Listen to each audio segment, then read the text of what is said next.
Ito mga ka-idol, luto tayo ng broccoli. Sinama po natin yung pinakatangkay niya. Binalatan lang po natin kasi matigas yung ibabaw po niya. Inalo po natin kasi sayang din po yan. Pwede pong kainin natin yan. Napakamaluto yung broccoli. At ang ingredients po natin, garlic, onion, at pork, ground beef. Yan po. Pinagsama ko po yung dalawa para mas masarap. At with Mamacita's oyster sauce. Yan po ang gagamitin po natin dyan. Pinitin lang po natin yung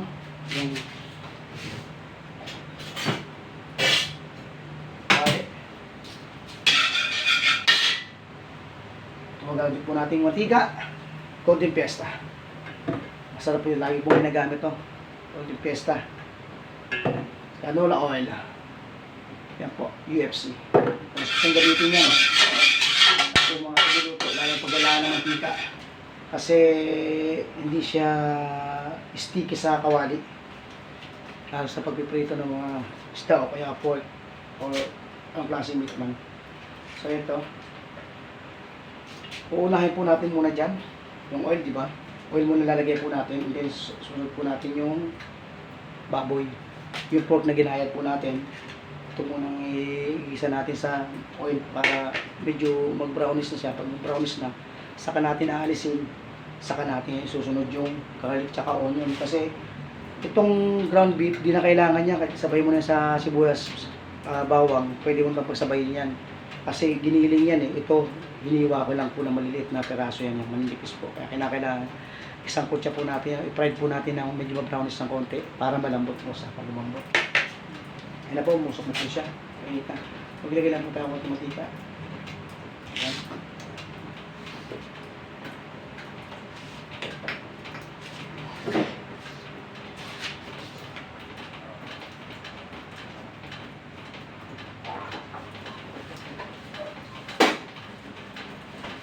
Siya nga pa, may additional po ako dyan. Ingredients ko po, pati lagyan po natin ng butter para mas suabe ang lasa. Ang habol po natin sa butter. Sarap po yun. Yan po ang gagamitin natin. Pag nasangkot siya na natin lahat. Wala pa rin na natin itong pork. Sari na po natin pork. Para mag-brownish na siya. Pag pinagisahan po ng baboy, ito po natin nilutuin yung sibuyas bawang. Saka yung beef. Yung beef yan. Itay lang po natin mag-brown. Ng konti. Para malambot po siya. Kasi minsan po makuha natin yung baboy dito matigas-tigas. Hindi po natin pwedeng direkta yung baboy. Ang giniling po, kung giniling po yan na pork, pwede natin direkta yan. Kalutuin kasi malambot po yan eh. So pag ganitong sinayat lang po natin yung pork, medyo matigas-tigas po yan kasi madaling maluto yung gulay. So kinakailangan po medyo i-fry muna natin na konti itong ating pork. Ilan po natin ng ilang minuto yan. Zoom na po natin dyan yung garlic and onion. Tapos ang onion, garlic. Saka natin sama natin itong hiniling na beef. Sabay na natin yung pork. Lagyan natin. Sabay lagyan natin yung gulay. Lagyan natin ako tubig. Tapos ito yun.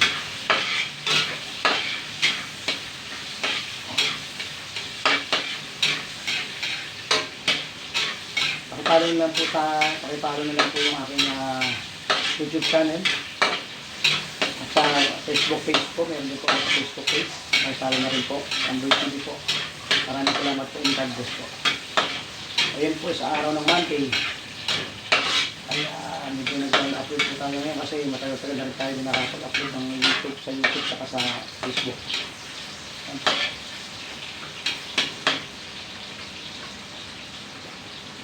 So, decide na natin ito patapos.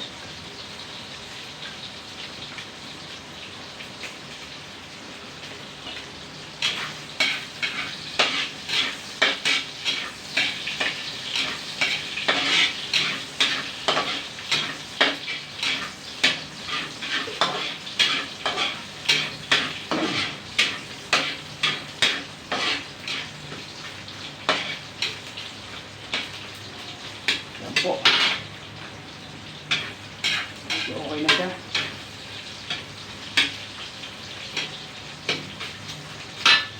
brown na siya.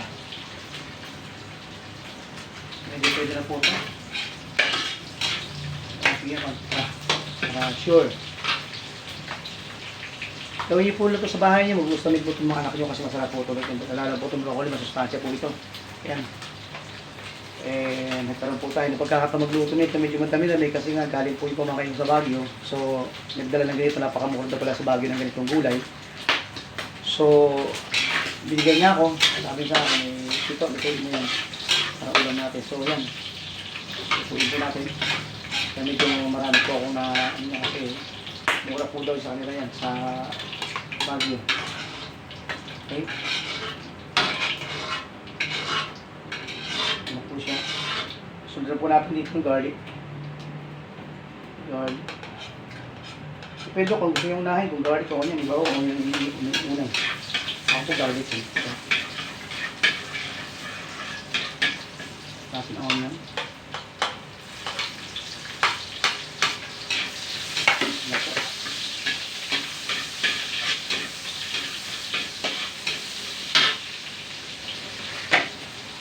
Pwede na po tayo maglagay ng butter dyan. Yan. Po tayo ng butter.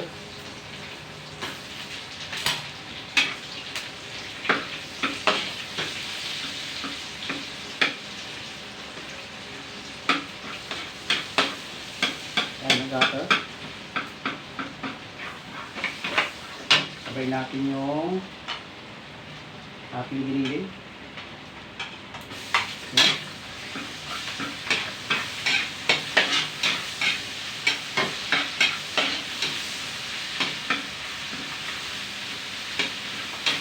Halo na rin ito po. Yan, sabay na po yan. Bango po niya. So, habang hindi natin ito po, pwede na po kayo maglagay na konting salt. At yung sulat pang palasa lang po. Maganda po yun, halo ako lang ito ng salt yan. Pwede po kayo magalo ng konting condiments. Gusto nyo yung konting Ajinomoto, okay lang yan. Konti lang po. Yan po eh, hindi pwede na po sa palasa nyo. Pero po gusto nyo halo.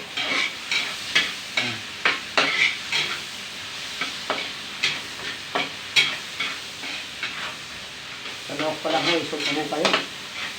Bango. Unahin po natin ito. Yung pinakatangkay niya kasi medyo matigas-tigas, so ito nang unahin po natin lagay.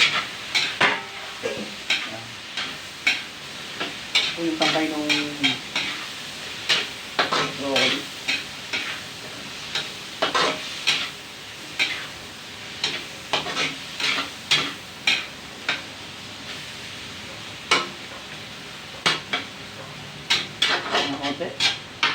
Susundan na po natin itong pinaka-bulaklak niya.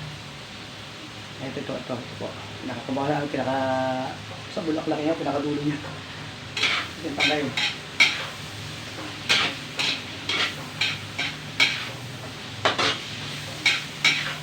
Ayan po. Sabay na po natin ito. Sabay na po natin ito. Yan. Wow, ito naman po.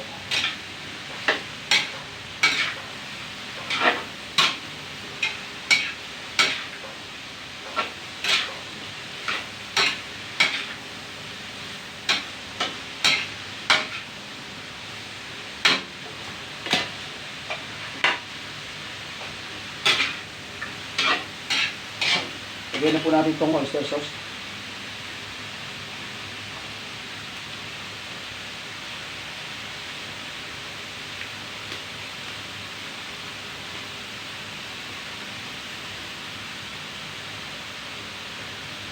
Ito po, kung yung sakasakali po yung matabang, ilalagyan po natin ng tubig yan.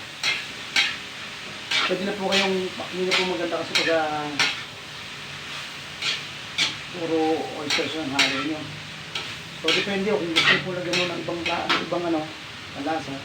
Pero lagyan po natin sa tubig para lumambot po siya. So,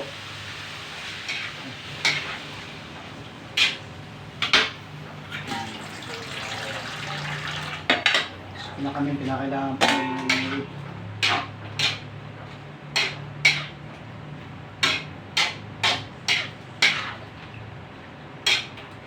so Ito nga po pala. Pwede rin po kayo dyan magdagdag ng additional soy sauce. Ayan. Gusto ko po. Ayan.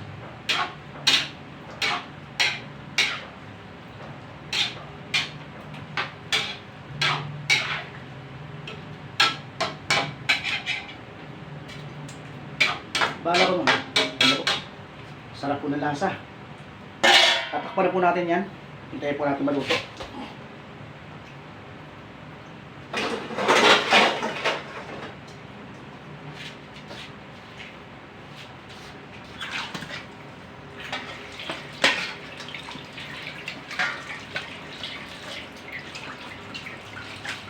Ito na po, nakita yung mukha ko sa video. Takpan po natin siya. Pakulo hanggang sa maluto. Yan po. Mamaya po, kikita ko po sa inyo yung finished product niya. Ito po, hintayin po natin maluto. So, abalik ko po kayo. Yan na po yung lulutuin kong broccoli with oyster sauce.